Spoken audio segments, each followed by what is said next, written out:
प्रदेश में विभिन्न विभागों में कार्यरत आउटसोर्स कर्मियों ने आज विधानसभा के बजट सत्र के तीसरे दिन चौड़ा मैदान में सरकार के खिलाफ धरना प्रदर्शन किया। आउटसोर्स कर्मी सरकार से उनके लिए नीति बनाने की मांग कर रहे हैं। सरकार ऐसा नहीं करती तो नोटिफिकेशन निकाले जिसमें 58 वर्ष की आयु तक नौकरी का एग्रीमेंट किया जाए। आउटसोर्स कर्मियों का कहना है कि हर वर्ष उनकी नौकरी पर खतरे की तलवार लटकती रहती है। उन्होंने कहा कि सरकार उनके लिए कोई स्थायी नीति बनाए और आउटसोर्स के तहत पिछले 20 वर्षों से लोग सेवाएं दे रहे हैं, लेकिन आज तक उन्हें नियमित नहीं किया गया।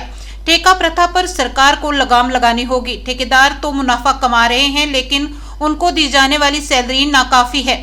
आउटसोर्स कर्मियों ने कहा कि उन्हें सुक्खू सरकार से काफी उम्मीदें हैं। सरकार ने कर्मचारियों को ओपीएस दिया है तो उनके लिए नीति बनाकर वेतन वृद्धि की जाए। सरकार ऐसा नहीं करती तो अधिसूचना निकाले जिसमें 58 साल तक की नौकरी की सुरक्षा दी जाए। सबसे पहले अपना नाम बताएं। मेरा नाम बबलू चौहान है। मैं जल शक्ति विभाग में सुंदरनगर में एज ए कंप्यूटर ऑपरेटर कार्य कर रहा हूँ। प्रदर्शन करने के लिए पहुंचे हैं, क्या कुछ मांग रहे हैं?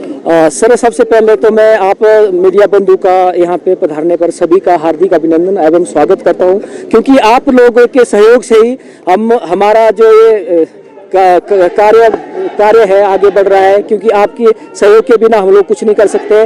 तो सबसे पहले तो मैं आप सभी का हार्दिक अभिनंदन करता हूं और सरकार से हम ये प्रार्थना करते हैं, क्योंकि ये जो आउटसोर्स एक कर्मचारी है ये हमेशा से ही एक ठगा सा महसूस कर रहा है अपने आप को। और पिछले 15 सालों से 20 सालों से हम लोग एक स्थायी पॉलिसी की मांग कर रहे थे, लेकिन बड़े दुर्भाग्य की बात है हिमाचल के इतने सारे लोग जो कि आउटसोर्स में है, सरकार जो है उनके बारे में कुछ नहीं सोच रही है। कुछ लोगों को 20-20 सालें हो गई, कुछ लोग ऐसे हैं जिनको 55 सालें से भी ऊपर हो गई, और अब उनका क्या होगा, यही हम सरकार से पूछना चाहते हैं।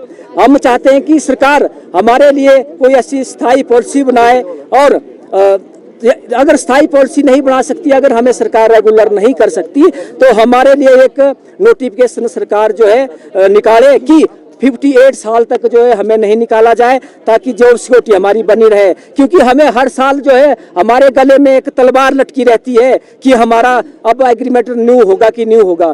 क्योंकि सर हमें भी 10-12 सालें हो गई, 15-15 सालें होगी विभाग में। अब हमारी तो एज ऐसी हो गई है कि हम लोग ना तो हम इस जॉब को करने के लिए रह गए हैं, ना ही इसको छोड़ सकते हैं। क्योंकि कुछ उम्र के ऐसे उम्र के पड़ाव होते हैं जो कि 45, 50, 55 साल में पहुंच गए। यहाँ पे मैक्सिमम लोग ऐसे हैं जो कि 40 से ऊपर ही है।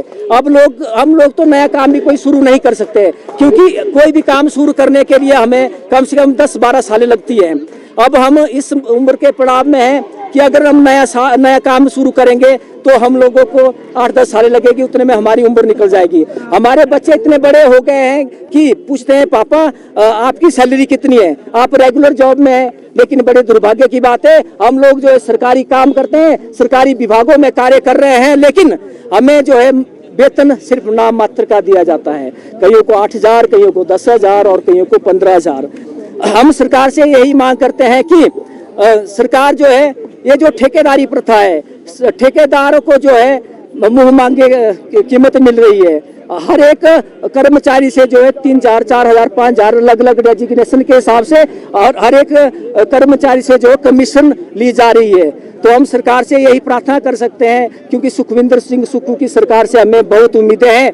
क्योंकि सुखविंदर सिंह सुक्खू जी जो कि बहुत बड़ा फैसला है, जो ओल्ड पेंशन दे सकते हैं, तो हमें उम्मीद ही नहीं बल्कि सरकार से, सुखविंदर सुक्खू की सरकार से हमें पूर्ण आशा है, उनके ऊपर पूर्ण विश्वास है कि जो ओल्ड पेंशन को हिमाचल में लागू कर सकते हैं, वो हमारे लिए भी एक स्थायी पॉलिसी ला सकते हैं, हमारे लिए भी एक सम्मानजनक वेतन दे सकते हैं। हमारे लिए एक हम तो इस दुविधा में रहते हैं कि हम लोग परिवार में जाए तो उनका एक पालन पोषण नहीं कर सकते, क्योंकि हमारी सैलरियां 10 से 12,000 रुपए में है। आजकल हम हर डिपार्टमेंट में एक क्वार्टर लेके रहना पड़ता है। आजकल जो क्वार्टर का किराया है वो 4 से 5,000 रुपए है। अगर 10,000 किसी की सैलरी है तो आप खुद ही सोचिए कि 10,000 में आदमी क्या करेगा। क्वार्टर का किराया देगा, बिजली का पानी का देगा, बच्चों की फीस देगा।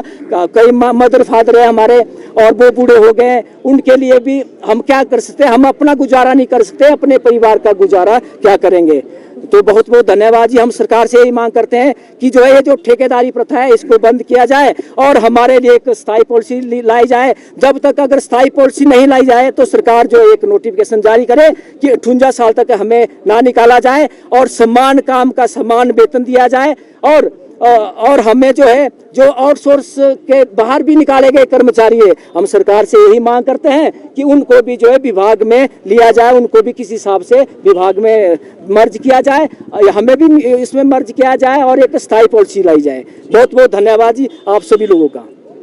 जी, मेरा नाम पुनीत सोनी, मैं आउटसोर्स कर्मचारी महासंघ से एक्शन कमेटी का चेयरमैन। मैं सबसे पहले मीडिया साथियों का धन्यवाद करना चाहता हूं कि वो इसमें पर हमारी आउटसोर्स कर्मचारियों की मांग को सरकार के समक्ष रखने में हमारी काफ़ी मदद करते हैं, काफ़ी सहयोग करते हैं।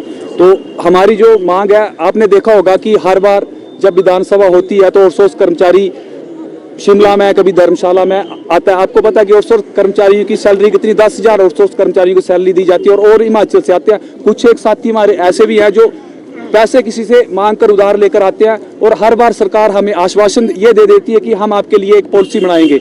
हम सरकार को ये नहीं बोलते कि आज ही हमें रेगुलर कर दें। हम सरकार से ये 3 हमारी जो प्रमुख मांगें हैं वो हैं, एक हमें जॉब सिक्योरिटी दे दे और ऊपर से जो ठेकेदार या कंपनी उनको बाहर करके हमें विभाग और बोर्ड निगमों से सैलरी जो है विभागों से डायरेक्ट दी जाए। और जो हमारी महत्वपूर्ण जो मांग है, जो हमारे आउटसोर्स कर्मचारी हैं जो विभागों से निकाल दिए गए हैं, जैसे कि आईपीएस से या कोविड विभाग से या बाकी के भी और भी विभाग हैं, उनसे निकाल दिए गए हैं। जब आपको पता कि कोविड का समय था तो आउटसोर्स कर्मचारियों ने, चाहे वो किसी भी विभाग में हो, उसने दिन रात एक कर सर्विसें दी हैं। धन्यवाद।